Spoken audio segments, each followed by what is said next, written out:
Perdoe, maman.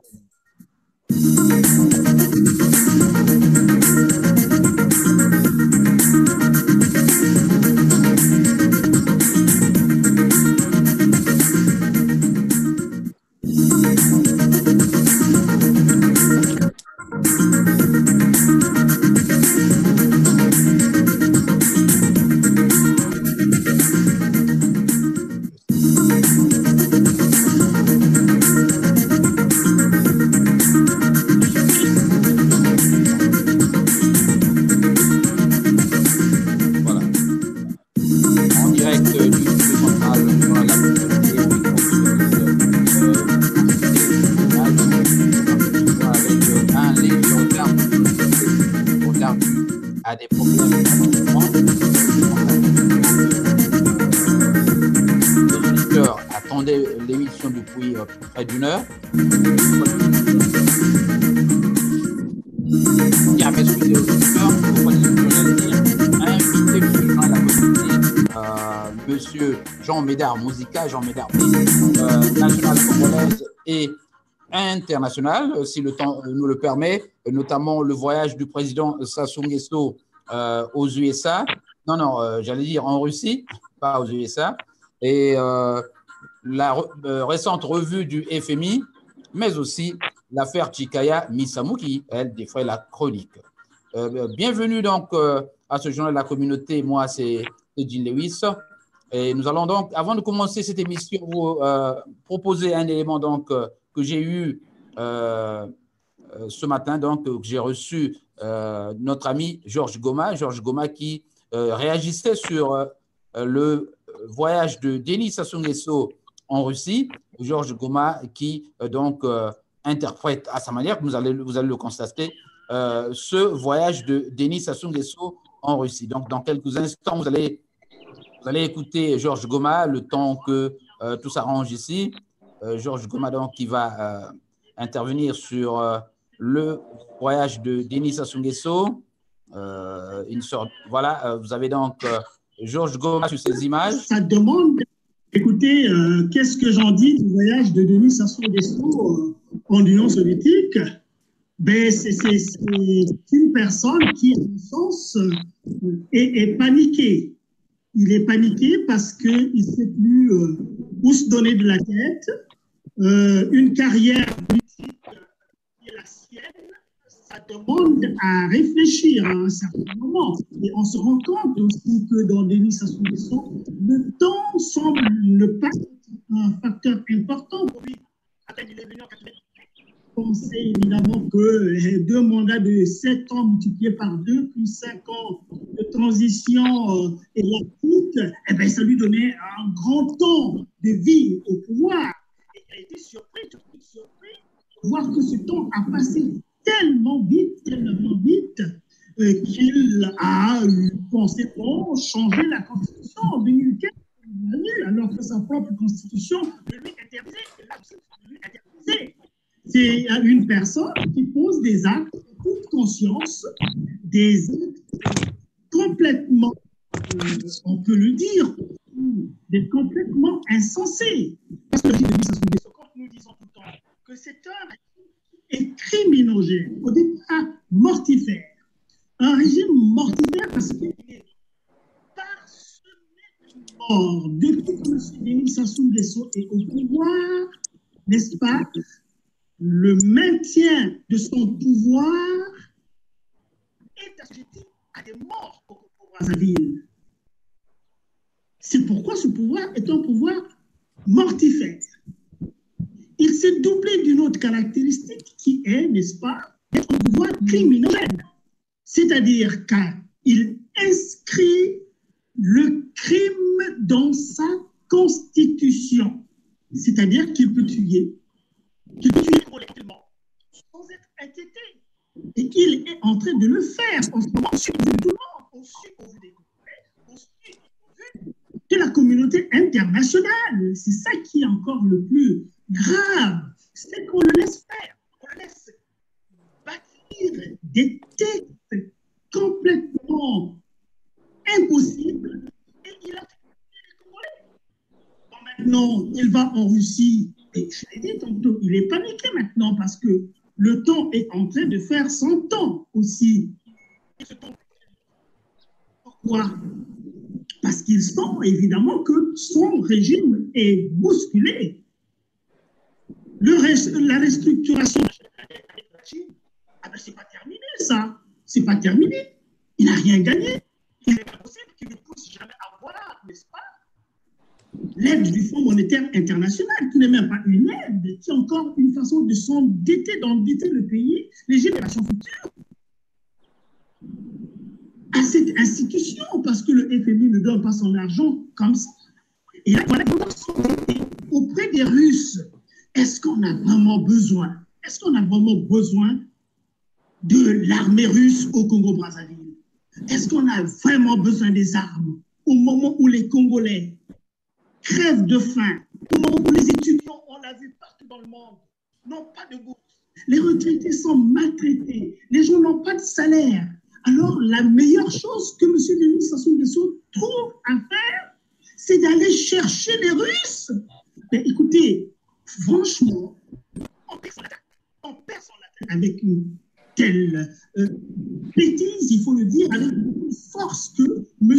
Denis Sassou Nguesso est vraiment d'une irresponsabilité inqualifiable. Inqualifiable. Voilà. Voilà, c'était donc notre ami Georges Goma qui réagissait sur Georges Goma qui réagissait donc sur le voyage de Denis Sassou Nguesso en Russie. Bienvenue une fois de plus à tous les amis qui nous écoutent ce soir. Je rappelle que j'ai pour invité Jean Médard Musica qui s'affaire là-bas à mettre au point sa caméra. Voilà. Vous avez donc Jean Médard Musica et Olga Kimpavita, voilà, de la Californie. Une fois de plus, salut donc à tous les amis connectés sur cette antenne du journal de la communauté. Jean Médard Musica, Denis Sassou Nguesso en Russie, va-t-il imiter donc le geste de la Centrafrique? Le Congo est-il devenu un autre territoire qui échappera désormais à la France? Bon, mais en effet, il y a quelque chose que nous devons comprendre à propos de ce voyage-là. Ce voyage n'est pas comparable, si je peux voir exactement, je peux juger, ce n'est pas la même situation qu'en Centrafrique. Le Congo n'est pas en pleine guerre en ce moment-là. En Centrafrique, il y a eu intervention, il y a eu demande de la participation russe, c'est-à-dire de l'imprégnation de la Russie en Centrafrique. C'était sous demande de Touadéra parce que la France et les Nations Unies qui étaient en train de conduire un peu, chercher à pacifier le pays, n'avaient pas pu pacifier et M. Touadéra a tendu la main aux Russes. Par contre, au Congo, nous n'avons pas cette situation de guerre. D'ailleurs, M. Sassou l'a toujours dit que selon lui, il n'y avait pas de crise. Et bon, cette crise-là qu'il pensait qu'il n'y avait pas, nous avons vu cette crise qu'il y a eu au niveau du pool avec M. Ntoumi, bien sûr. Bon, d'aucuns dira qu'il faisait le jeu de M. Sassou, mais en ce moment, il n'y a pas de crise. Mais nous trouvons ça aberrant, nous trouvons maladroit que M. Sassou se déplace, aille en Russie pour aller chercher, aller demander l'assistance militaire russe, que les Russes viennent désormais s'installer militairement au Congo. Ça, c'est vraiment maladroit parce qu'en ce moment, les Congolais n'ont pas besoin de ça. Nous n'avons pas besoin des armes. Nous n'avons pas besoin des armes. Moi, j'aurais cru peut-être que M. Sassou partait en Russie pour chercher à demander encore à la Fédération de Russie de lui donner l'expérience des sauve-causes et des kolkhozes. Je sais pas si vous vous rappelez de ça. Oui. Oui, l'expérience des sauve-causes et des kolkhozes pour apporter quelque chose, pour apporter leur technologie ou bien leur expérience dans l'agriculture et l'élevage, où les sauve-causes, où la Russie a fait preuve de maturité pendant pendant qu'il y avait encore l'URSS. Et c'est maladroit. Pour l'heure, je crois que je vais rentrer en détail quand vous m'aurez donné plus de temps, mais de prime abord, je dirais que c'est un voyage maladroit et c'est de l'aventure. Pour rien. Merci. Voilà, Olga, ta réaction donc quant à ce voyage de Denis Sassou Nguesso en Russie. Ben, je vais dire bonjour à mes chers compatriotes. Comme je le dis toujours, que moi, je suis venue dans ce combat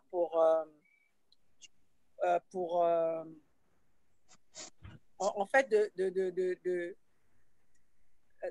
comment dirais-je, d'apporter le message au peuple congolais. Parce que je veux que le peuple congolais puisse comprendre le régime de Denis Sassou Nguesso. Dans quelle direction Denis Sassou nous emmène. Et on a toujours été, on a vécu dans ce système depuis toutes ces années.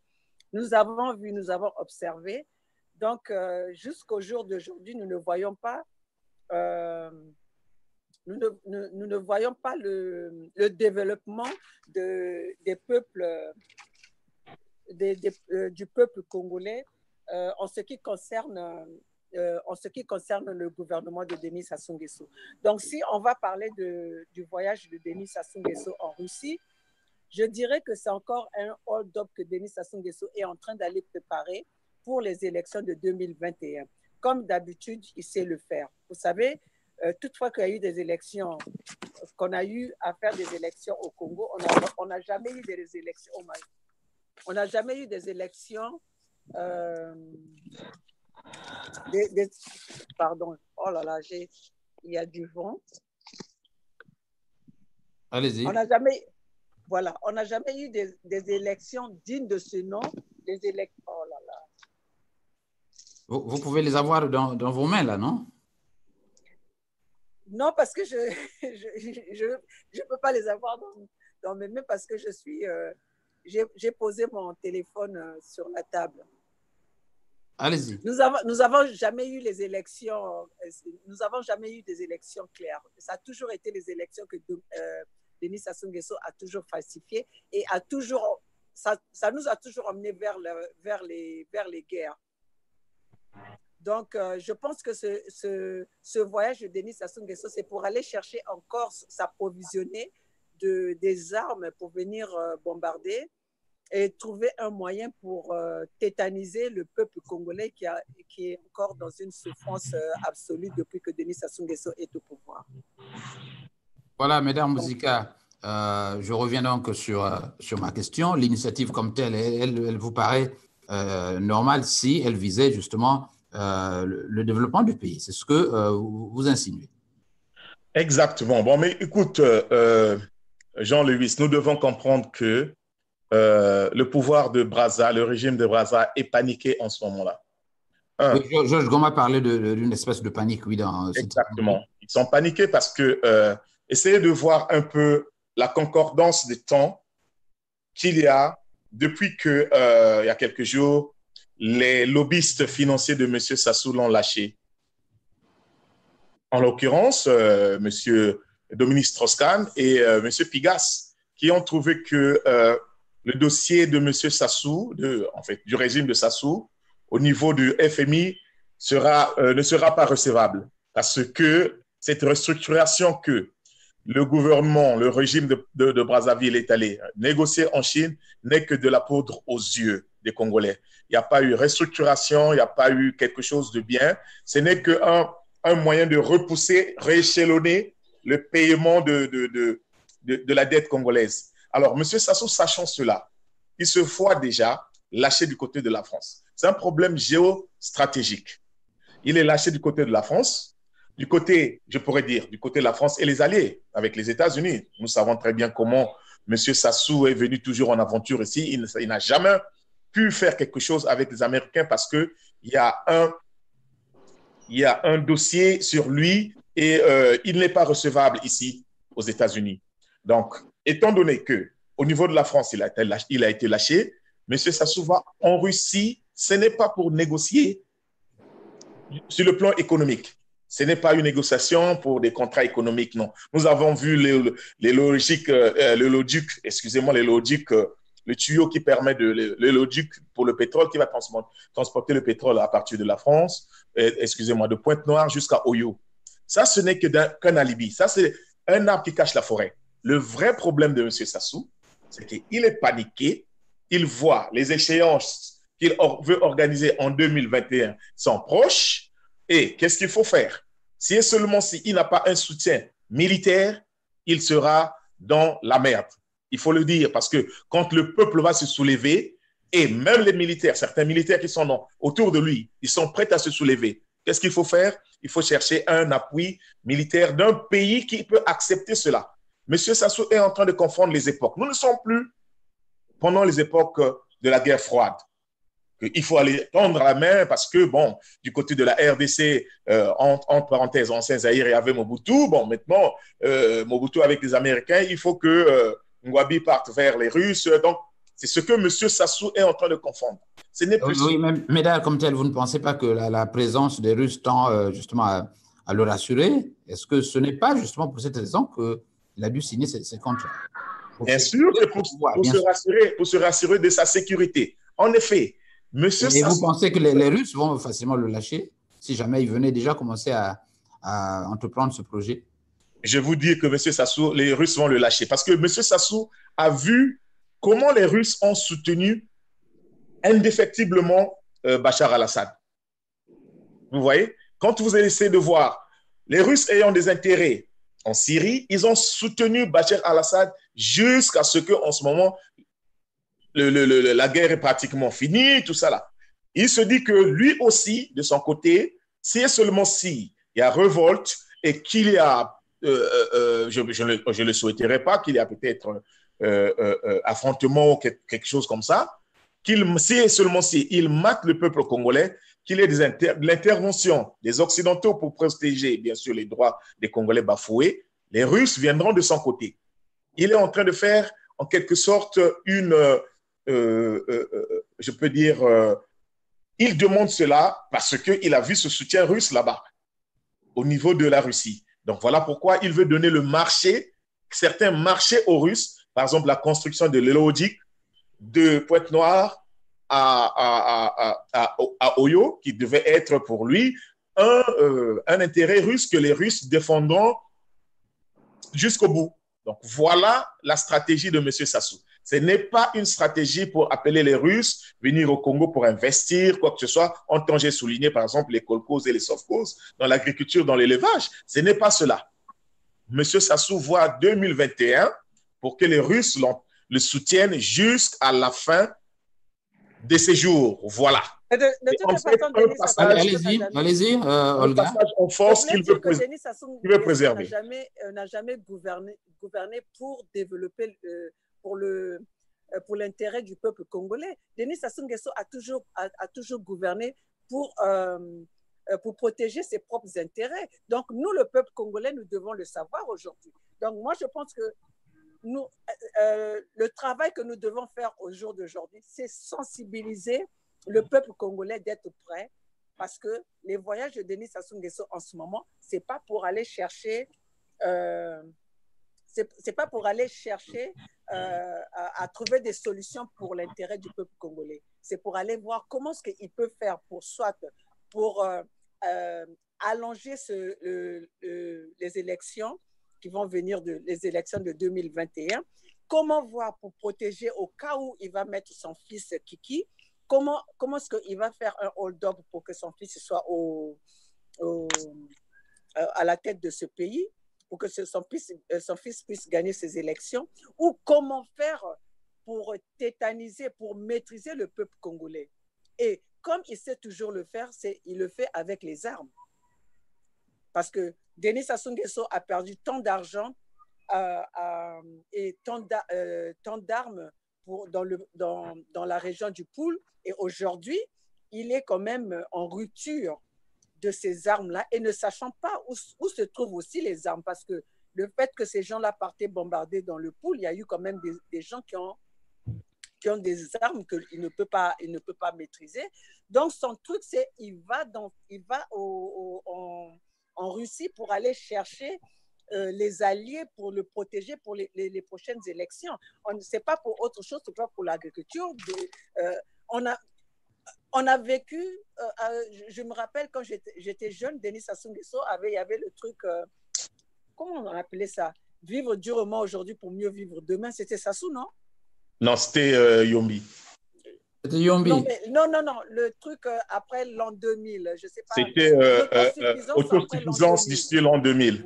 Voilà. Autosuffisance alimentaire. Après, voilà. On a vu ça, l'autosuffisance, c'est où? En quoi on a bénéficié? On n'a rien vu de tout cela. Et pourtant, le Congo avait le boom pétrolier. Et pourtant, le Congo avait tout pour que le Congo soit prospère aujourd'hui. Mais nous avons vu que c'est toujours les armes. Et donc, je pense qu'aujourd'hui, Denis Sassou Nguesso est en train de faire sa prostitution, en train d'aller chercher l'argent partout où il peut trouver. Qui c'est qui peut financer ces élections de 2021? Et comme il sait qu'il aura des difficultés avec tout ce qu'il a prévu, avec le Fonds monétaire qui ne marche pas, qui sont en train de vraiment de verrouiller tout, alors, le côté où il peut trouver la facilité, c'est les Russes. Mais je pense que les Russes ne sont pas aussi bêtes de voir qu'ils sont en face de lui, en face d'eux, un homme aussi voyou, un homme qui ne respecte pas qui n'est pas de parole et qui est un truand. Alors, avec vous-même déjà, on doit le traiter d'un truand. Je m'excuse, mais c'est un truand. Et s'il faut ajouter encore des mots plus durs que ça, je le ferai. Bon, je rappelle que nous faisons de la radio et que notre vocabulaire devait être plus ou moins mesuré. Alors, Olga, vous-même... Parce que vous pensez que Denis Sassou Nguesso, il mesure son vocabulaire? Voilà, je rappelle que nous sommes au journal de la communauté. Je vous comprends, nous sommes donc au journal de la communauté avec pour inviter Jean Médard Musica et Olga Kimpavita. Nous avions déjà au niveau de la radio annoncé monsieur John Benit Nzaba qui tarde à venir. Je ne sais pas s'il sera là. Alors nous avons donc invité John Benit Nzaba. Avec lui, nous préconisions d'aborder le problème de son procès avec monsieur Adada. Alors, pour tous ceux qui nous écoutent et qui nous suivent, j'ai donc posté le lien Zoom qui vous permet d'intervenir sur vidéo directement à cette émission. Donc, ce lien, vous cliquez sur ce lien et vous le téléchargez. Vous pourrez nous rejoindre en vidéo et son. Alors, Olga, vous-même, déjà, je voudrais que vous réagissez sur ceci. Vous pensez que cette démarche de Denis Sassou Nguesso, à terme, va fragiliser votre lutte? Comment réajuster le tir? Tu peux répéter ta question parce que… Vous croyez que ce que Denis Sassou Nguesso vient de faire va à terme, donc d'ici là, faire en sorte que vous ayez des difficultés finalement à avancer dans votre lutte? Non, pas du tout. Pas du tout le contraire. Non, pas du tout le contraire. Denis Sassou Nguesso est en train de nous ouvrir la porte. Il est en train de nous élargir le couloir. Parce qu'à faire ça, c'est les médias sont vers lui. Et les médias on le suit de près. Et le contraire, non, pas du tout. Pas du tout, parce que le voyage de Denis Sassou Nguesso, d'ailleurs, il est très bien médiatisé et c'est bien suivi. Et le contraire, ça nous donne plus de force pour que nous ayons quand même, que les gens comprennent à quoi ça sert notre combat. Donc, en fait, comme Denis Sassou Nguesso est en train de nous donner le bâton pour le frapper avec. Alors, ce genre de voyage. Médard, sur la même question. Oui, exactement. Que doit faire l'opposition finalement? Oui, exactement. Monsieur Denis Sassou Nguesso, il doit savoir que, bon, je ne sais pas, je me demande parfois si il a des très bons conseillers autour de lui, parce que ce voyage-là, je peux dire, il s'est tiré une cartouche, une balle au pied, parce qu'il a lâché en quelque sorte, bon, disons, entre parenthèses, il a lâché son allié qu'il a toujours supporté, qui est la France. Donc, il s'est retourné vers les Russes, sachant bien qu'en ce moment, la France a eu des contentieux français et centrafricains. Le contentieux n'a pas été encore résolu. Nous nous rappelons dernièrement, en septembre passé, ici aux Nations Unies, comment M. Le Drian a voulu ramasser le président de la Centrafrique, M. Touadéra, croyant que, bon, lui en pensant que c'est toujours les moments de la colonisation que la Centrafrique était encore une colonie française. Il a nargué, il a lancé des mauvais mots envers M. Touadéra, du fait que M. Touadéra a demandé l'assistance militaire russe. Donc, M. Sassou s'est encore attiré des foudres sur lui en partant signer de tels contrats en Russie. Parce que là, à partir de là, il a lâché, en fait, il a mis en exergue, il a mis un peu à côté, je dirais, ses alliés français. Alors, on croit que l'opposition devait donc regarder du côté de la France, peut-être, ou des USA, c'est cela? Pardon? Non, mais en fait, quand je veux peut-être répondre à cela, oui, allez-y. Je ne sais pas si c'est à moi que vous avez accordé la parole. La question s'adresse à vous. Hein? Moi, je pense que en ce qui concerne les opposants, la diaspora, nous devons nous retourner vers l'Amérique. Parce que n'oublions pas que Donald Trump avait bien dit que le peuple africain doit se recoloniser. Donc, ceci dit que la politique de Donald Trump essaie d'aider les peuples africains à se libérer dans leur propre pays. Donc, moi, je pense que c'est à nous, Donald Trump nous a ouvert la porte. Donc, c'est à nous de saisir l'occasion pour aller vers les États-Unis, pour demander de l'aide et pour libérer notre pays. Donc, c'est pour ça que moi, j'invite les camarades de lutte. Nous devons nous organiser pour organiser et comment on appelle, mettre tous les dossiers en place pour les emmener vers le Congrès américain et exposer notre problème auprès de l'administration Donald Trump. Parce que c'est vraiment notre libération, le Congo, l'aide du Congo viendra des États-Unis. Parce que la France, en dehors de ce problème de FMI, la France est vraiment corrompue par Denis Sassou Nguesso. Comment on appelle, l'Élysée est vraiment... Sassou Nguesso a la main sur le gouvernement français. Donc, c'est à nous vraiment de faire plus de pression et aller vers les États-Unis pour nous emmener vers la libération du Congo. Alors, Médard, voulez-vous réagir à cela? Quelle est la voie du salut, finalement? Oui, bon, je dirais que la voie du salut est d'abord le peuple congolais. Voilà, exactement. Avant que nous puissions nous retourner vers nos alliés. En France, la France est notre allié. On ne peut pas mettre la France à côté.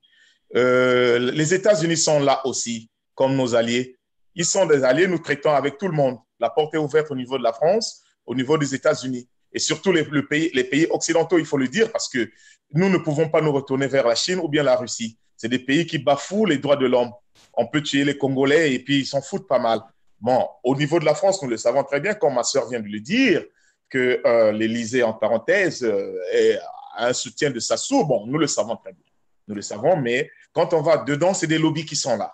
C'est des lobbies qui sont là, mais ce n'est pas tous les lobbies, ce n'est pas toute la classe politique française qui est contre le Congo, qui est contre le peuple congolais, qui ne veut pas de la libération du Congo. Donc, c'est à nous de peser, de savoir comment traiter avec nos partenaires qui sont... Bien sûr, il ne faut pas dire que parce que nous sommes dans l'opposition ou dans le diaspora que ces partenaires-là ne peuvent pas traiter avec nous. Parce que d'une manière ou d'une autre, un jour, nous prendrons le pouvoir, ça va changer. Donc, ils savent très bien qu'il y a une nouvelle classe politique au niveau du Congo. Mais les verrous sont là, que les verrous de M. Sassou sont là. C'est quoi les verrous de M. Sassou? C'est la corruption. Pomper de pétrole, donner du pétrole à ces gens, surtout en France, il faut le dire. Ma sœur a raison parce que... la France, nous constatons que la corruption n'est pas trop frappée en France qu'aux États-Unis. Et même quand vous allez même dans les multinationales françaises et les multinationales américaines, dans l'installation d'une multinationale américaine, c'est strictement interdit de recevoir des pots de vin. Si et seulement si le gouvernement américain fédéral peut savoir que ExxonMobil ou bien Chevron a pris de l'argent pour gagner des marchés là-bas, c'est fini, c'est un problème très grave ici aux États-Unis. Par contre, en France, non. Ils se bourrent les poches. Ils se bourrent les poches avec le pétrole congolais. Donc, c'est ça un peu ce que nous voyons dans ça. Nous avons, parce que si nous prenons l'exemple de DSK, DSK aux États-Unis ne serait plus jamais auprès des gouvernements, des autorités telles que Denis Sassou Nguesso, ou avoir un cabinet de conseillers en finance, en finance, je ne sais pas quoi, venant du directeur de FMI, tu vois. Donc, Denis Sassou, ici aux États-Unis, une fois que vous avez été l'autorité politique dans ce pays, vous ne pouvez plus aller vers, vous ne pouvez plus avoir un genre de cabinet ou utiliser votre autorité du passé pour faire, comme on dit, trafic d'influence. Alors, voilà, Oui. vous parlez là du conflit d'intérêts avec ses anciennes responsabilités et le fait d'être conseiller de M. Sassou. Exactement. Voilà, dans ces négociations. Exactement, Alors, nous faisons donc là une transition. Vous faites bien d'évoquer le problème, mais je vous rappelle qu'il y a des gens qui suivent l'émission et il y a M. Patrick Mouzéo qui croit que mais le Congrès est au courant. Donc, l'ambassade des USA mène des actions dans le pool. Patrick Mouzéo, toujours. Effectivement, nous devons compter sur la population congolaise. Dans quelle mesure? Eh bien, c'est probablement ce que vous venez de dire. Alors, s'agissant du FMI, vous savez, tout le monde sait que la revue du FMI a eu lieu et que du côté du pouvoir, c'était l'allégresse, donc la joie et de l'optimisme quant à la signature d'ici là d'un accord. Alors, on a appris que le conseil d'administration va siéger le 5, je crois, le 5 juillet, et pour le gouvernement congolais, on espère avoir une décision favorable, donc positive. Alors, vous pensez que les conditions sont réunies pour que cet accord-là soit signé, Mesdames Muzika? Je peux dire que non. C'est loin. La signature d'un prêt du FMI est très loin. Le régime de Brazzaville a savouré du champagne pendant que la délégation menée par M. Ségoura siégeait là-bas, était en tournée là-bas pour essayer d'évaluer l'évolution des conditions que le FMI avait données aux Congolais, au régime congolais, dans la transparence, dans la lutte contre la corruption et l'étalage de tout ce qui a été financement dans les travaux que M. Sassou et son clan a géré pendant tous ces 10 ans passés. Depuis qu'ils avaient eu l'annulation de la dette, je crois, en 2010. Donc, en ce moment, il faut le dire, qu'ils ne connaissent pas. Parfois, je me demande que si et seulement si nous éduquons, le régime de Brazzaville essaie quand même d'éduquer ses sbires, ou bien dire les gens qui sont autour de lui. Monsieur Ségoura, qui est parti au Congo, n'est qu'un technocrate. La décision d'un prêt du FMI n'émane pas d'un technocrate. Il y a le conseil d'administration qui est là. Et le conseil d'administration est représenté par des pays donateurs. Il y a les États-Unis, d'abord. L'Amérique est le premier pays donateur. Quand il y a des prêts, c'est l'Amérique qui débloque beaucoup d'argent. Le Canada, le Japon et autres. Donc, la décision vient de ces gens-là qui sont là. Ils auront le dossier du Congo. Mais le Congo, il faut que le gouvernement de Sassou puisse savoir que nous sommes en ce moment dans l'ère des réseaux sociaux et la technologie. Les informations circulent très rapidement. Il faut qu'ils sachent, entre-temps, que l'information de l'achat de l'appartement de l'appartement de sa petite fille à 7 millions, le dossier est au niveau du FMI. Il ne faut pas qu'ils croient que ce n'est pas arrivé. C'est arrivé. Donc, la décision émanera de ces pays-là. Ces pays-là ne vont pas prêter de l'argent à un gouvernement corrompu, à un gouvernement qui n'applique pas la transparence dans sa gestion financière, à un gouvernement qui, je pourrais dire, qui camoufle tout. Parce qu'en ce moment, le FMI n'a que le problème du pétrole. On ne connaît pas les données sur le bois, les données sur les mines, surtout le bois et les mines, on ne connaît pas. Et comment allez-vous prêter de l'argent à un gouvernement auprès duquel vous n'avez pas toutes les données de ses ressources, de ses entrées financières? Donc, vous n'avez pas de garantie, en fait. Il n'y a pas de garantie parce que M. Sassou lui-même, il ne connaît pas les chiffres de la dette congolaise. Lui-même, il ne les connaît pas. Aujourd'hui, si vous demandez à M. Sassou combien ce pays-là doit, quelle est la dette extérieure de ce pays, M. Sassou ne connaît pas. Ne parlons pas de la dette intérieure. Il y a des opérateurs économiques au Congo qui ne sont pas payés jusqu'alors. On ne connaît pas. Donc, même quand ils sont partis pour restructurer la dette de la Chine, ça, c'est une partie. Mais combien de fois les traders, les Genco, Trafigura, qui continuent à demander de leur argent? Là, le pétrole du Congo, ça ne fait que sortir. Ça ne fait que sortir pour rembourser de l'argent de ces traders-là. Donc, voyez-vous, c'est quelque chose que ne faut pas qu'ils se disent c'est proche de la signature d'un contrat. Non, non, non, non, c'est trop loin. Il faut encore du travail. Et moi, je crois que si le Congo n'était pas dans la zone de la CEMAC, le dossier du Congo devait être déjà déclassé, comme l'a été le dossier du Mozambique. Alors, Olga, je crois que vous partagez le... Médard, je crois que tu devrais avoir des problèmes de micro déjà. Le volume tend à baisser. Essaie de regarder. Alors, Olga, je crois que tu partages le pessimisme de Médard Muzika et avec l'affaire de 7 millions de dollars de cet appartement, ça vient tout gaspiller. Hein? Vous savez, il faut être fou, il faut perdre la tête pour pouvoir faire des choses... pour pouvoir faire des choses telles que Denis Sassou Nguesso l'a fait.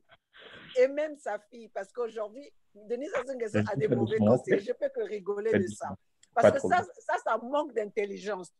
Mais doucement seulement. Oh là là, je vais à vous. Vous allez me voir, je dois... Allez-y, on vous voit là, allez-y. Non, parce que ma batterie ne tient plus. Écoute, je peux dire que Denis Sassou Nguesso, au moment où tout le monde a l'œil vers Denis Sassou Nguesso pour pouvoir faire des économies, pour pouvoir faire des sacrifices, son économie est déséquilibrée. Et c'est là qu'il propose, il va s'acheter un appartement pour sa petite fille d'un montant où même les gens qui ont de l'argent ici aux États-Unis ne vont pas se le permettre. Alors, est-ce que si vous voyez une personne comme ça, vous allez penser que cette personne pense correctement? Donc, je pense que Denis Sassou Nguesso a perdu la tête et ainsi que ses conseillers, les gens qui sont autour de Denis Sassou Nguesso, en fait, quand c'est eux qui sont en train de pousser Denis Sassou Nguesso vers la sortie. Je peux encore ajouter que les gens qui sont autour de Denis Sassou Nguesso ne l'aiment pas. Ils sont en train de le tirer à petit feu. Ils sont en train de le pousser. Ça ne devrait même pas vous préoccuper puisque vous voulez justement arriver aux affaires, non? Ça devait faire vos affaires. Vous devriez vous en réjouir. Je veux juste vous dire comment est-ce que Denis Sassou Nguesso ne réfléchit pas correctement et que dans sa tête, je pense qu'à la place du brain, il a peut-être quelque chose d'autre. Alors, la façon dont ils ont réfléchi, la façon dont ils ont fait les choses, même un enfant de 5 ans aurait réfléchi mieux que ça. Alors, Mesdames Muzika, il y a un frère qui suit de près le débat, M. Patrick Mouzéo. Il croit que finalement le FMI est dans une logique purement bancaire, qu'à terme, ils ne devront s'occuper que de ces écritures-là plutôt que d'autres aspects que les gens de l'opposition évoquent. En effet, le FMI est en train le FMI écoute tout le monde, il faut le dire. Peut-être que, bon, nous voulons dire que quand le FMI arrive au Congo, ils ne reçoivent pas les gens de l'opposition. Bon, ce n'est que normal, mais il y a la société civile qui intervient. La société civile qui a fait un grand travail et tous les dossiers de la société civile sont entre les mains du FMI.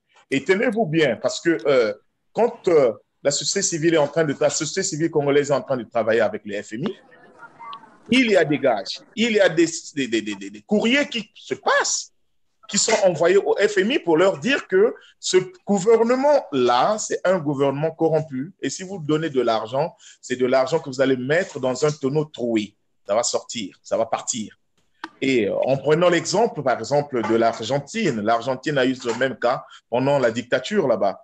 Les Argentins, la société civile argentine a travaillé en disant au FMI de ne pas donner de l'argent, que si et seulement s'il y avait décaissement de l'argent auprès du dictateur argentin, qu'à la suite de la dictature, aucun fonds ne serait versé. Et l'Argentine a gagné cela. Le procès s'est passé ici à New York. L'Argentine est sortie vainqueur de ce procès. Donc, le FMI est mis en garde déjà. Même en ce moment, bon, écoutez, de toute façon, le FMI est là. Quand nous voyons Lagarde, Madame Lagarde, Monsieur Sassou avait dit dernièrement comment? Qu'est-ce qu'il avait dit quand il était à New York, disant que Lagarde ne peut rien lui défendre. Mais c'est qu'il oublie que ce n'est pas Lagarde qui décaisse de l'argent. Ce sont les pays donateurs. Donc, dont la France aussi est dedans, mais la France a donné combien? Nous nous rappelons le ministre des Finances de la France, quand il était parti à la CEMAC, il a dit « Ok, nous attendons que le FMI approuve, nous allons donner 100 millions. » C'est 100 millions que la France devrait donner, prêter. Mais le gros lot vient d'où? Du contribuable américain. Et ça se travaille ici. Parce que on ne va pas accepter que l'argent du contribuable américain, que nous, là, qui sommes américains, contribuons, ça aille dans les... Mesdames, de quelle société civile parles-tu? De quelle ONG? La société civile congolaise, je ne peux pas citer, je ne me permets pas de citer les noms, mais il faut savoir que, bon, parmi lesquels je peux dire, publiez ce que vous payez. Publiez ce que vous payez, transmettez tous les dossiers du pétrole et autres de traitement, de traitement hasardeux des mines congolais ici aux États-Unis, au niveau du FMI. Par exemple, les mines, je ne sais pas, de Zanaga qui sont traitées par un certain, c'est pas un monsieur là, du pouvoir, bien sûr, mais ça n'est pas dans les registres, ce n'est pas déclaré, c'est de l'argent qui sort. Hein, le monsieur de Sapro, c'est lui qui a pris les mines, ce n'est pas de Zanaga, le fer de Zanaga qui sort. Ce n'est pas déclaré. Donc, tout ça, c'est des données que le FMI demande, les données que les donateurs veulent savoir exactement. Voilà pourquoi je vous ai dit tantôt que le chef du régime, là, le chef de ce régime ne connaît pas les chiffres de la dette. Alors, vous allez prêter de l'argent à quelqu'un qui ne connaît pas combien il doit. Voilà. Exactement. Voilà, donc, dernier dossier. Merci donc, Mesdames Mouzika, pour cette réflexion. Dernier dossier de ce journal, nous allons donc aborder la question du voyage de notre frère Tchikaya Missamou, donc voyage qui a suscité un tollé dans l'opposition, du fait même que Tchikaya Missamou a pris l'habitude de faire des vidéos dans lesquelles il, dirait-on, vilipende, critique le gouvernement et donc classé comme faisant partie des opposants farouches au régime de Brazzaville. Alors, c'était à la limite pour vous, les membres de l'opposition, scandaleux que de le voir à Brazzaville. J'ai reçu donc à ce journal ce matin Monsieur Georges Goma qui a donc réagi sur le voyage de Tchikaya Missamou. Vous allez également réagir à cela et peut-être ceux qui nous écoutent, mais dans un premier temps, je vous prie d'écouter Georges Goma au journal de la communauté de ce matin. Georges Goma, donc, nous allons l'écouter. Et le retour au Congo-Brazzaville d'un citoyen congolais. Un citoyen congolais qui est parti du Congo, comme beaucoup d'autres d'ailleurs, dans une circonstance très difficile, qui est la guerre provoquée par M. Denis Sassou Nguesso. M. Tchikaya Missamou est rentré au Brazzaville. C'est un citoyen congolais, comme je le disais. Il a pris cette décision en toute conscience. Sur la toile, évidemment, on voit beaucoup de gens, n'est-ce pas, qui le portent en critique. Et ces gens-là ont certainement, évidemment, le droit de critiquer. C'est bien pour ça qu'évidemment, nous avons besoin de la critique. Mais avec le recul, je ne répète comme M. Tchikaya, bien évidemment, mais avec, on peut quand même essayer de pousser la réflexion un peu plus loin. Nous sommes à 21 ans, c'est dans 22 ans de résistance, d'opposition au régime dictatorial de M. Denis Sassou Nguesso de l'extérieur. Et on voit bien la valeur de la diaspora, la vraie diaspora. Vous comprenez très bien quand je parle de la vraie diaspora, de qui je parle. Nous, en notre 22e année, à faire ce que nous faisons, je ne vais pas dire que ça n'a pas de portée, ce que nous faisons. Ce que nous faisons est très important et apporte même des résultats plus que nous pouvions le penser. Mais à revenir un peu à M. Tchikaya, je pense qu'il a sa démarche à lui, il a fait sa résistance à sa manière, et c'est tout à fait normal qu'il ait pu prendre aussi la décision à sa manière. Mais vous savez aussi, il est rentré quand même pour un but bien précis, c'est la réalisation de son film, qui retrace sa biographie. Il pouvait bien aller en Afrique du Sud, comme on le lui avait proposé. Il pouvait rester faire le film aux États-Unis. Et c'est son droit le plus absolu de le faire dans son pays. Je crois qu'il prend le temps, n'est-ce pas, de l'expliquer pourquoi il a choisi son pays. Parce qu'il reste congolais, malgré tout. Alors, un autre aspect de la chose, donc, allons tout doucement quand même avec cette affaire-là. Laissez M. Missamou réaliser ce dont il a envie de réaliser au Congo-Brazzaville. Et si je peux anticiper, ma foi, mais écoutez, pour remuer le cocotier, peut-être aussi, il faut être efficace, non? Mais le changement du régime au Congo-Brazzaville, je pense qu'il y a beaucoup de façons de changer de régime. On peut changer ce régime par la guerre, comme M. Denis Sassou Nguesso a fait. Il a pris le pouvoir. Il est content de le dire aussi qu'il a pris le pouvoir chez Missouba par la force. Eh bien, on peut le prendre aussi, ce pouvoir, par la force. Mais à ce moment-là, il faut que les gens s'organisent à l'extérieur et faire la guerre au Congo-Brazzaville. Ça peut être aussi un soulèvement populaire. Là aussi, il faut travailler en fonction d'un soulèvement populaire. Mais ça peut être aussi, n'est-ce pas, un coup d'état de palais, pourquoi pas? Ça peut se faire. En Algérie, on voit bien ce qui se passe en ce moment. Donc, il faut quand même aussi être sur place aussi. Et puis bousculer le cocotier quand on veut que les noix de cocotte puissent tomber par terre. Mais laissez M. Missamou faire ce qu'il est en train de faire. Une fois de plus, je n'aurais pas choisi de faire ce qu'il est en train de faire parce que je suis engagé dans des organisations où je ne peux pas prendre une décision par moi-même et personnellement, vu ma démarche propre à moi, je ne l'aurais pas fait. Mais M. Missamou l'a fait. Et je pense que c'est une personne qui réfléchit très bien et a décidé de quelle manière il doit être utile à son pays. Mais le pouvoir peut être changé aussi par des méthodes beaucoup plus souples, beaucoup plus pacifiques aussi. Je pense que M. Denis Sassou Nguesso devait penser à cette alternative, de changer le pouvoir. On lui a donné beaucoup d'occasions pour le faire. Il a toujours été têtu, pour lui qu'à sa propre tête. Mais il y a peut-être des gens qui sont beaucoup plus intelligents qui, pour un moment ou un autre, pourront lui dire, écoutez, monsieur, c'en a assez. Voilà les conséquences éventuelles qui peuvent advenir si vous vous entêtez à vouloir que les gens viennent vous prendre le pouvoir par la force, par la violence. Comme vous savez utiliser la violence, les autres aussi peuvent avoir cette faculté d'utiliser la violence. Et là, les conséquences seront très aussi bien pour lui-même que pour les gens autour de lui, y compris sa propre famille, parce qu'il faut qu'on apprenne aussi à mettre en garde sa propre famille et les gens autour de lui. Parce qu'il pense que les conneries que fait M. Denis Sassou Nguesso, eh bien, ils seront épargnés de ça. Ils se rendent coupables eux aussi.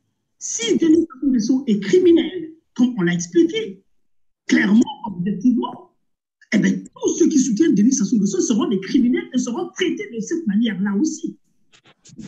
Donc, je pense que laisser M. Missamou faire ce qu'il est en train de faire, c'est une personne adulte qui a mesuré ses forces et ses faiblesses et que pour l'instant, il est parti pour réaliser son film et c'est bien pour le Congo-Brazzaville.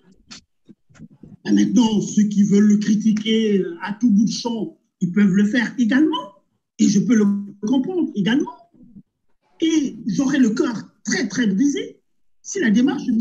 Chikaya tendrait pas à renforcer M. Denis Sassou Nguesso dans cette urbaine.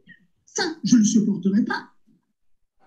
Mais je pense quand même que pour changer la donne, il faut quelque part être sur place au Congo-Brazzaville aussi. Il ne sera pas comme M. Mokoko, qui, évidemment, qui s'est fait avoir pour une histoire abracadabrantesque. À ses visages, M. Missamou n'a pas le sang dans les mains comme les autres, qui pourrait éventuellement le valoir un procès pour le disqualifier. Si, par hypothèse, ils vont se présenter, n'est-ce pas, en 2021, pour ceux qui pensent à cette échéance-là. Mais nous autres, 2021, ça ne nous dit absolument rien. Voilà ce que je voulais dire sur M. Voilà, c'était donc Georges Goma du Canada, qui réagissait sur le voyage de Chikaya Missamou. Alors, d'entrée de jeu, pourrait-on dire, il est tout à fait normal pour un citoyen, donc un Congolais, de se rendre à Brazzaville, quoi qu'il encourt des risques. Médard Musica. Oui, merci encore, Jean Lewis. Bon, mais écoutez, moi, personnellement, je pense que M. Chikaya Misamo a réfléchi 2 fois ou 3 fois avant qu'il s'engage. Il sait pourquoi il est parti sur le terrain. Qu'il est, bon, si c'est la réalisation d'un film, je ne trouve pas ça aussi très important parce que réaliser un film avec végétation et puis la vue, c'est-à-dire la maquette congolaise, on peut bien la réaliser et le réaliser, pardon, en RDC, par-ci, par-là, et même ici à Hollywood. Hollywood, on peut monter un village congolais, croyons que c'est même au Congo. France, c'est Oui, oui, il le sait très bien parce que si c'est je sais seulement très bien. la végétation, l'image, on peut le faire ici. Alors, peut-être que M. Missamou a d'autres pensées sur le terrain, comme on l'a dit notre frère Georges Goma. Bon, souhaitons qu'il est parti pour ne pas se jeter dans la mangeoire du régime de Brazzaville. Parce que nous avons vu beaucoup de vidéos, il s'est affiché, injurié, dit tout ce qu'il pouvait, mais il faut avoir, dans la vie, il faut avoir des convictions. On ne lâche pas. Si est seulement si, c'est une stratégie pour lui de ne pas lâcher ses convictions, de reconnaître le terrain, tant mieux. Mais si est seulement si, il est parti pour tomber dans le piège de M. Sassou, ce serait regrettable. Et pour lui-même d'abord, et le monde qui était en train de le soutenir, bien sûr. Donc pour moi, personnellement, je n'ai pas trop de commentaires à faire là-dessus. Il sait ce qu'il est en train de faire. Mais concernant le film, je trouve que c'est peut-être un alibi. Parce que Alors, si c'est le film, par contre, on peut le faire. Merci. alors, Olga, dans la même vidéo, Georges Goma croit que ça ne se passe pas ici à Chicago ou en Californie. C'est là-bas qu'il faut aller secouer le cocotier. Mais non, mais vous savez, avec Sassou, il n'y a rien pour rien. Pour travailler avec Denis Sassou Nguesso, dérouler, j'ai même pas de problème que notre frère Misamo Chikaya Misamo puisse aller à Brazzaville. Mais sachant comment le gouvernement de Denis Sassou Nguesso fonctionne, une fois que vous avez attaqué son gouvernement, Denis Sassou Nguesso ne vous lâche pas rentrer dans ce pays sans pourtant qu'il y ait sans pourtant qu'il y ait des avantages de sa part. Donc, le fait que notre frère est parti là-bas, je ne connais pas les motivations de notre frère, mais c'est quand même louche que ce monsieur parte, que le gouvernement puisse lui dérouler tout. Tu vois, vous avez vu l'accueil qu'il a, comment il a été reçu là-bas, comment est-ce que il a serré la main de Thierry Mongala, tout ça là. Et tout ça là, ça nous fait penser que ce monsieur a été corrompu. Alors, donc, vous avez les preuves de ce que vous affirmez, Olga? Oui, je l'affirme et je suis catégorique. Monsieur Misamo a été corrompu parce que quand vous voyez le gouvernement de Denis Sassou Nguesso vous faire passer dans les médias pour que vous expliquiez votre projet, aussi simplement comme ça, monsieur a été corrompu.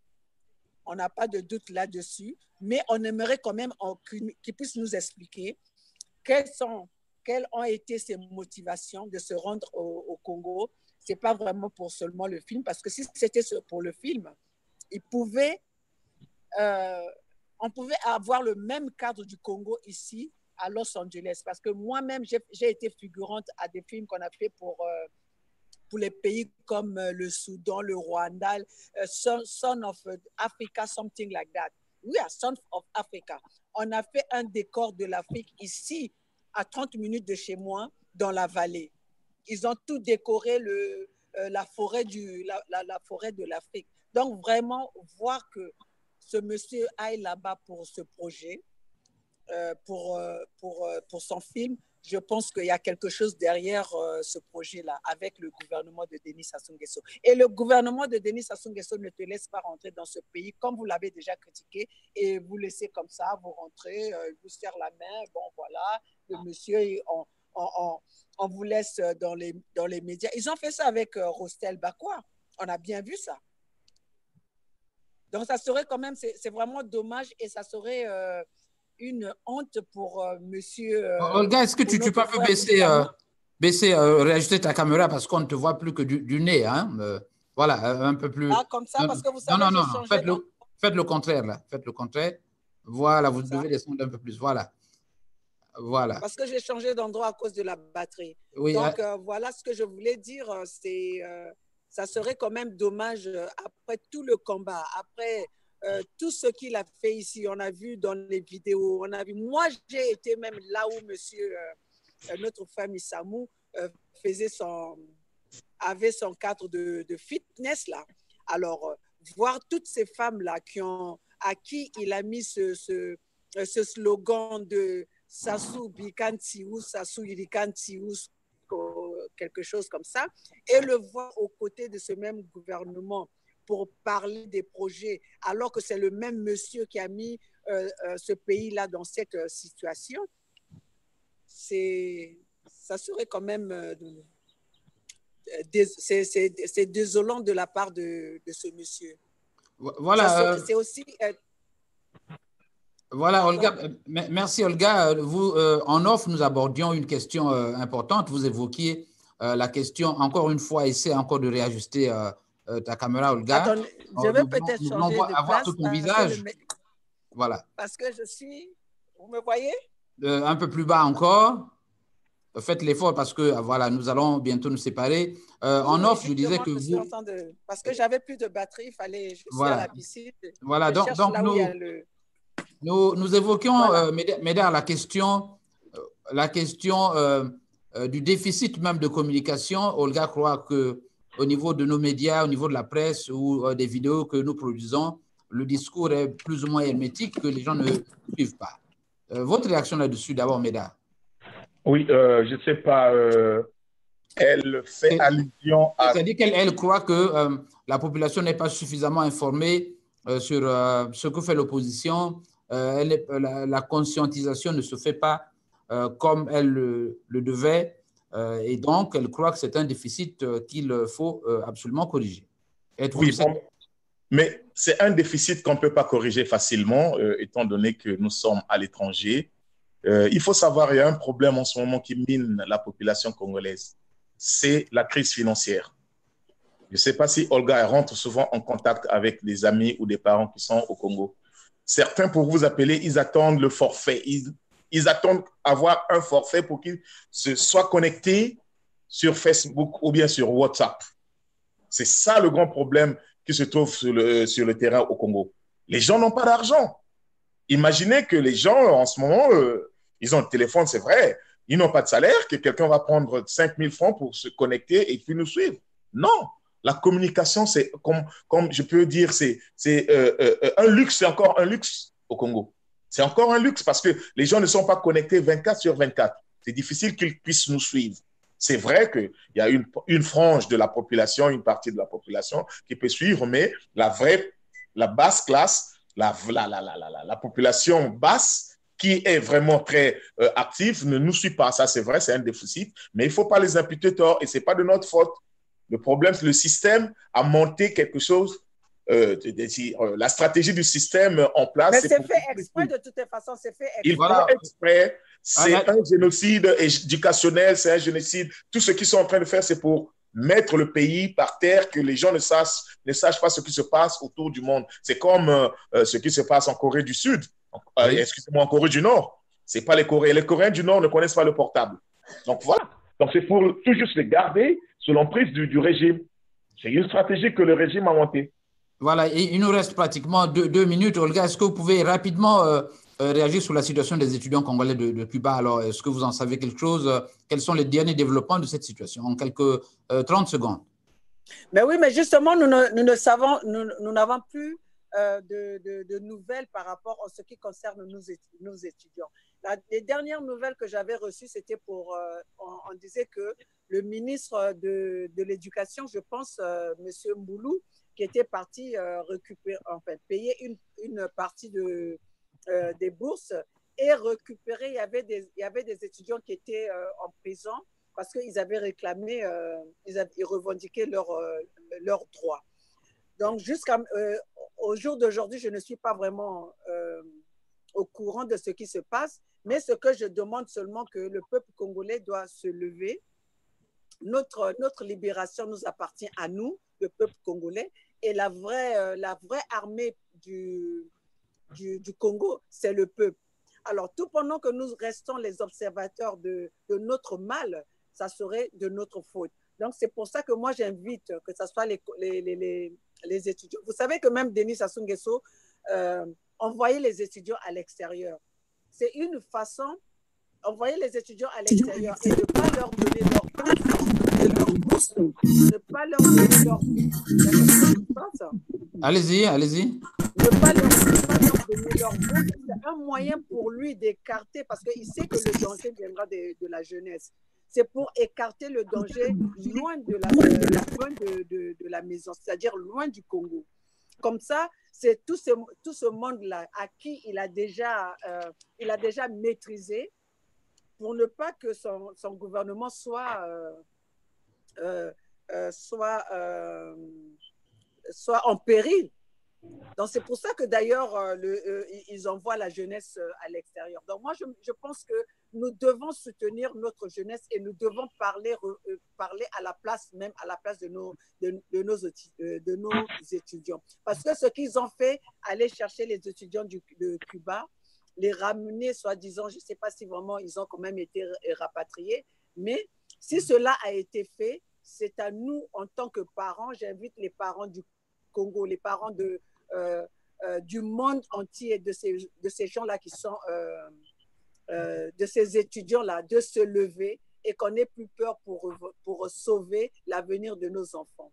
Mais dire que je sais ce qui se passe en ce moment, je ne suis pas au courant. Mais cela ne m'empêcherait pas de parler, de revendiquer de parler à la place de ces étudiants.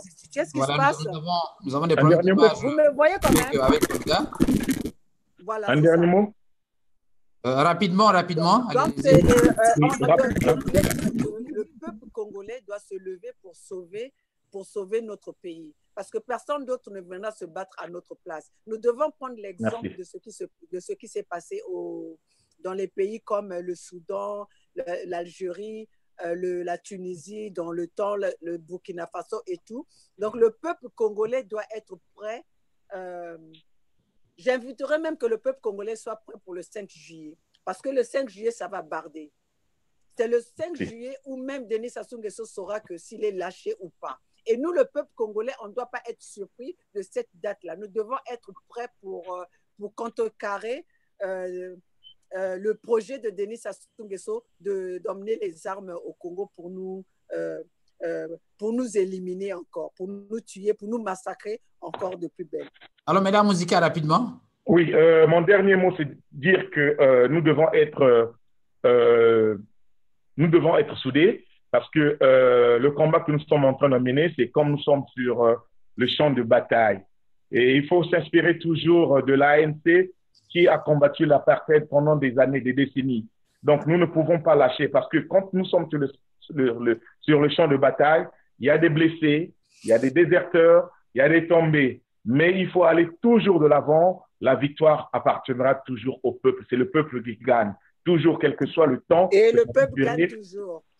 Quel que soit le temps que ça va durer, le soleil finira toujours par se lever. C'était le dernier mot. Courage au peuple congolais. Tout ce qui se passe à gauche, à droite, qu'un tel est parti, ceci, cela, ça, c'est peut-être des gens qui ont lâché le combat. Ça, c'est leur problème. Mais le peuple doit être soudé et continuer vers le but national qui est la libération du Congo. Merci.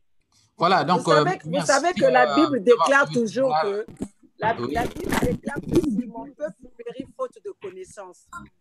Et nous sommes là pour essayer d'informer ce peuple-là que Denis Sassou Nguesso a privé de l'information. Nous sommes là pour réveiller les consciences de ce peuple-là que Denis Sassou Nguesso a endormi. Donc, c'est pour ça que nous sommes là dans nos médias, nous sommes là devant nos caméras pour partager les messages, que le peuple congolais sache ce que Denis Sassou Nguesso fait à l'extérieur. Parce que vous savez que Denis Sassou Nguesso, Est-ce que vous me voyez parce que ma batterie… Vous avez des problèmes de batterie. Allez-y, le temps est épuisé, Olga. Voilà, donc c'est ce que je voulais dire, que nous sommes là pour informer le peuple congolais, pour éveiller les consciences, que ce combat soit le combat du peuple congolais, parce que la vraie armée, c'est l'armée du peuple. Voilà. Merci donc à tous ceux qui étaient connectés. Moi, c'est Jean Lewis. Nous avions Patrick Moudéo, Francis Gervais, Ange Félicien, Francis Gervais, Georges Tiba. Ils étaient nombreux donc, Alphonse Pisa et autres. Merci de votre fidélité à Radio Congo Live en Chicago. Je vous retrouve le week-end prochain donc, pour un autre journal de